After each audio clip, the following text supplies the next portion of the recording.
খেলার ছলে ষষ্ঠীচরণ হাতি লোফেন যখন তখন, দেহের ওজন 19টি মন, শক্ত যেন লোহার গঠন। একদিন এক গুন্ডা তাকে বাঁশ বাগিয়ে মারল বেগে, ভাঙল সে বা শোলার মতো মট করে তার কনুই লেগে।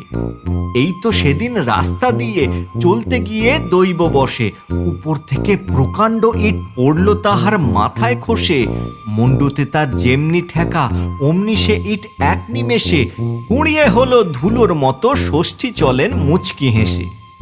ষষ্ঠী যখন ধমক হাঁকে কাঁপতে থাকে দালান বাড়ি, ফুঁয়ের জোরে পথের মোড়ে উল্টে পড়ে গরুর গাড়ি।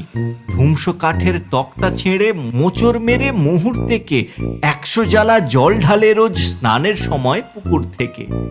সকালবেলার জলপানি তার 3টি ধামা পোস্ত মেওয়া, সঙ্গেতে তার 14 হাঁড়ি দই কি মালাই মুরকি দেওয়া।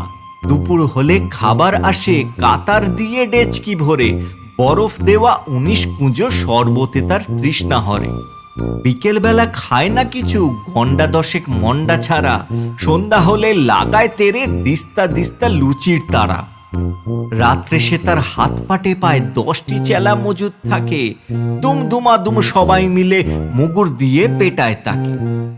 বললে বেশি ভাববে শেষে এসব কথা ফেনিয়ে বলা, দেখবে যদি আপন চোখে যাও না কেন বেনিয়াটোলা।